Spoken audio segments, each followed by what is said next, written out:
Hi and a very warm welcome. My name's Ian Mack. In this session, we're going to consider William Shakespeare's famous play Macbeth, in particular 9 key quotes that I've plucked out as being pertinent and relevant to get us started with the play. Of course, there are many, many others you could choose from, but here are 9 that I think are great to get us going. So if you're ready, let's go.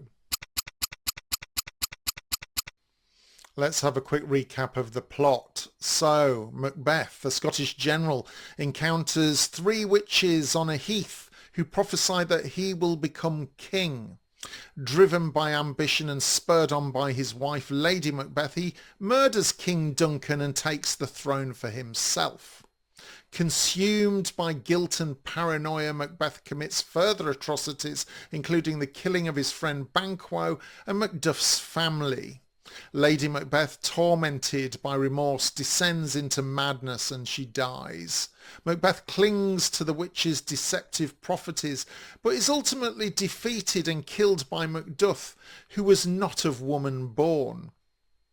Malcolm is restored to the throne, and the play warns of the corrupting power of unchecked ambition.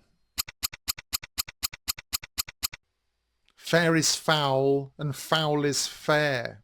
Act 1, Scene 1. The relevance, of course, is that the witches set the tone of the play, blurring the lines between good and evil.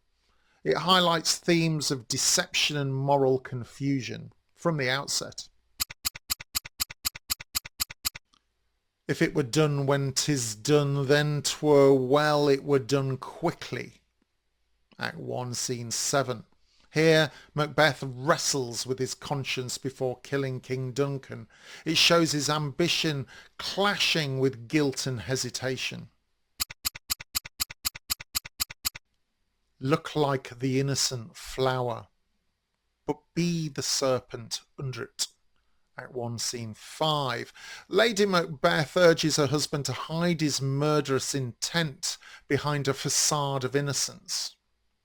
It reveals her manipulative influence and theme of appearance versus reality.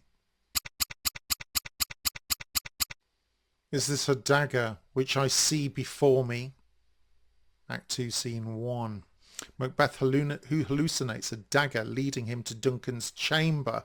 It symbolises Macbeth's descent into madness and the grip of ambition. It's one of those quotes that you often learn a little bit more. So, is this a dagger which I see before me, handle towards my hand, come let me clutch thee.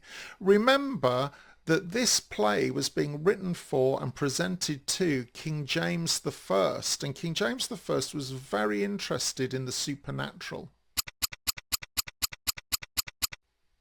Macbeth does murder sleep. Act 2, Scene 2. The relevance here is that after killing King Duncan, Macbeth laments his loss of peace and innocence. Sleep becomes a symbol of guilt and natural order destroyed. What's done cannot be undone. Act 5, Scene 1. Lady Macbeth, tormented in her sleepwalking, reveals her overwhelming guilt. It foreshadows her tragic end. It also reminds me of a quote often used today, which is what's said cannot be unsaid. Similar.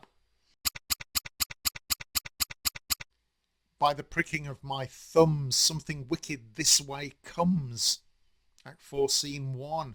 The witches acknowledge Macbeth's approach as evil itself. It marks his full transformation into tyranny. The witches see him as the embodiment of evil. Out, out, brief candle. Life's but a walking shadow. Act 5, Scene 5.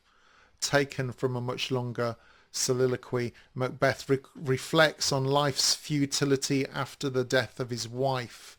It's a profound moment on the themes of mortality, ambition and despair. It's a soliloquy that people today often learn in full due to its lyrical power. Out, out, brief candle, life's but a walking shadow. A poor player that struts and frets its hour upon the stage and then is heard no more. Macduff was from his mother's womb untimely ripped. Act 5, Scene 8. Perhaps unnecessarily brutal in its lyricism, Macduff reveals he was born by caesarean. It fulfills the witch's prophecy. It seals Macbeth's fate. And it shows his foolishness in believing everything literally that the witches said.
Thanks very much for your time in this session.